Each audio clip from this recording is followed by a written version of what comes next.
Coba kita merenung sejenak dan kita flashback, kita mengenang masa-masa itu, di mana ada story Gus Dur dengan Bapak Prabowo. Iya, menolak lupa Prabowo Gus Dur.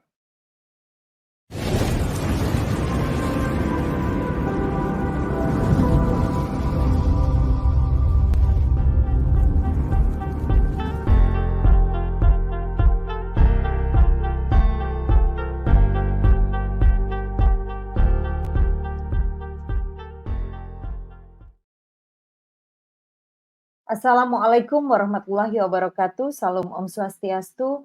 Namo Buddhaya, salam kebajikan, rahayu. Jumpa lagi bersama saya Lulu Sehan, tentunya masih di Putri Mojopahit dengan edukasi sederhana namun menggigit. Ya sahabatku yang kucintai, kita akan refleksi, kita review ulang, kita mengenang masa-masa itu story tentang Gus Dur dengan Prabowo Subianto. Ya, menolak lupa. Sahabat-sahabatku tentunya akan sangat senang sekali ketika mendengar Gus Dur ya, dan dalam hal ini Gus Dur adalah sosok pluralisme yang walaupun beliaunya pernah dihina oleh Rizik Sihab, diejek oleh Prabowo, tetapi Allah menunjukkan kuasanya dengan Gus Dur sebagai waliullah yang ternyata membuat mereka saat ini berebut mengatasnamakan Gus Dur.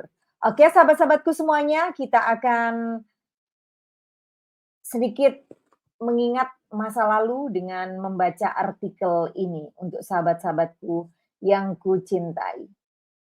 Ya, menolak lupa.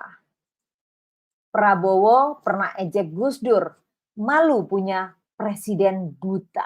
Dan ini terbit tanggal 31 bulan 12 2023. Oke, sahabat-sahabatku semuanya oleh beritacenter.com ya, sahabatku.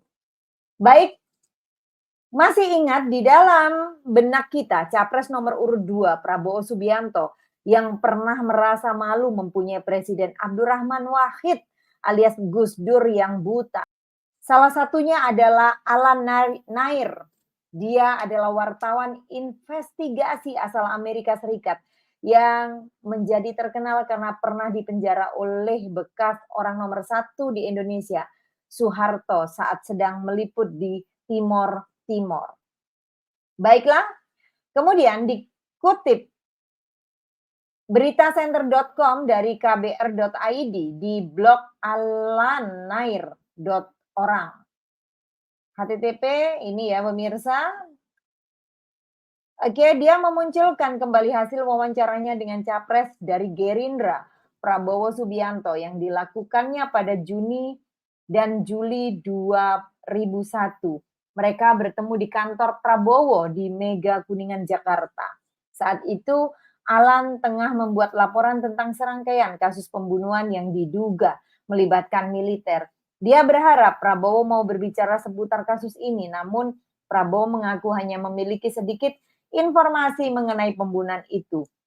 Meski demikian, keduanya terlibat percakapan 2 jam. Dan keduanya membahas soal pembantaian di Santa Cruz, Timor Timor. Saat itu tentara membantai sedikitnya 271 warga sipil. Insiden itu terjadi pada 12 November 1991 di Dili, di luar tempat pemakaman di mana warga berkumpul. Prabowo mengatakan pembantaian itu merupakan tindakan bodoh. Menurutnya tindakan itu bodoh karena dilakukan di depan banyak saksi yang bisa melaporkan kejadian ini ke seluruh dunia. Santa Cruz telah membunuh kami secara politis. Ini sebuah kekalahan. Anda jangan membantai warga sipil di depan media. Mungkin bisa dilakukan di desa terpencil, tapi jangan di ibu kota provinsi, kata Prabowo. Pada September, ngeri juga nih pemirsa, aduh. Ya, kita lanjut ya. Pada September 1983, terjadi serangkaian pembantaian di desa terpencil Keraras di kawasan Pegunungan Bibeleo, Timur Timur.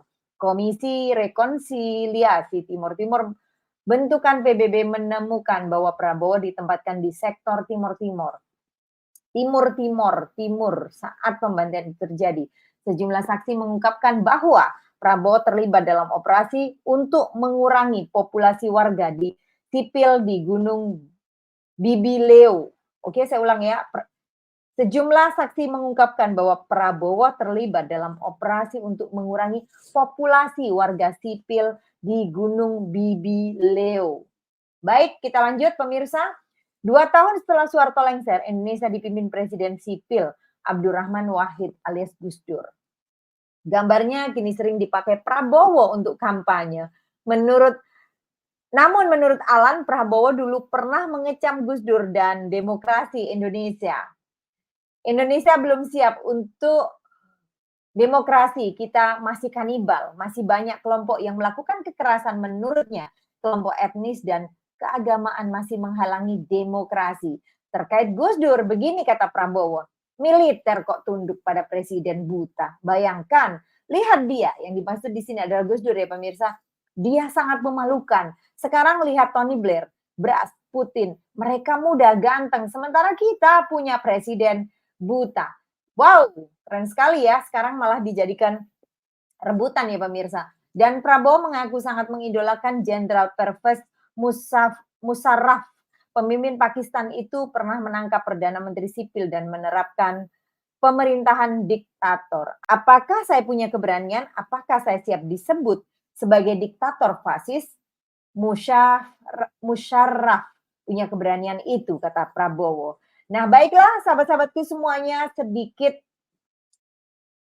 tentang tulisan ini, artikel ini yang flashback mengingatkan bahwa ada jejak digital yang mengatakan Prabowo pernah menghina Gus Dur pemirsa. Dan tentunya sahabat-sahabatku semuanya supaya semakin yakin ya, saya juga menemukan sebuah tulisan ya, ini kreativitas dari anak milenial tentunya ya pemirsa. Nah, di sini ada sebuah pamflet yang dimana pamflet ini bergambar Prabowo pernah ejek Gus Dur. Hashtag menolak lupa.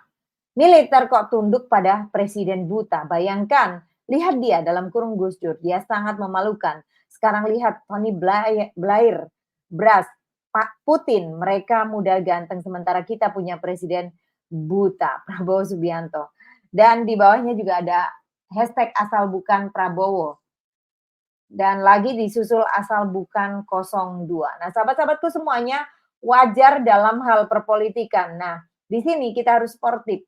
Makanya berhati-hatilah dalam meninggalkan jejak dan tentunya kita harus siap menerima kritik dengan segala jejak digital yang kita tinggalkan dan tentunya sahabat-sahabatku semuanya dalam hal ini apa yang pernah dilakukan oleh Prabowo adalah bentuk daripada sebuah hal yang bisa dikatakan pernyataan Prabowo tadi mengingatkan kita akan pernyataan hinaan Rizik Syihab yang mengatakan bahwa Gus Dur itu buta mata, buta hati. Sekiranya Inul bergoyang di depan matanya, apakah dia bisa lihat? Hinaan semacam itu pernah muncul dari seorang imam bongsor yang jejak digitalnya, yang katanya imam gede ya pemirsa ya kan, yang jelas pernah juga meninggalkan jejak digital mendukung ideologi ISIS yang sungguh bertentangan dengan ideologi bangsa ini, yaitu Pancasila pemirsa. Jadi sahabat Putri Mojopahit, cobalah melihat rekam jejak akhlak dari calon pemimpin kita supaya kita betul bisa melihat dengan hati dan mengambil keputusan yang tepat, menentukan pemimpin kita yang tentunya ya santun, religius, beriman itu pasti ya, bertakwa, paham akan sholat dan agama, tidak temperamental dan tidak suka menghina orang lain. Tentunya tidak otoriter ya pemirsa, dan di sini adalah tugas kita semuanya untuk bisa menentukan pemimpin kita ke depan. Kalau saya sih tetap konsisten dengan pemimpin yang memasyarakat dan tentunya beliaunya yang menjadi bagian daripada masyarakat, dari rakyat untuk rakyat. Bukan yang dari keturunan imigran, bukan dari kalangan elit, bukan pula dari orang yang otoriter, tetapi orang yang merintis dari bawah. Dan tentunya sahabat-sahabatku semuanya tahu dan pasti tahu dan harus tahu. Oke, sahabat-sahabatku semuanya, terima kasih. Mudah-mudahan refleksi ini bermanfaat untuk kita semuanya dan mudah-mudahan dengan menolak lupa yang saya berikan tadi kepada sahabat-sahabatku semuanya, semakin mempertimbangkan kita dan yakin atas pilihan kita, yaitu si rambut putih dan tentunya yang selalu mengatakan pemimpinku adalah rakyatku atau rakyatku adalah pemimpinku. Jabatan adalah amanah. Baik sahabat-sahabatku semuanya, terima kasih atas waktunya. Mohon maaf bila ada salah kata dan mudah-mudahan bermanfaat. Salam satset, tastet, salam 3 jari dan oke.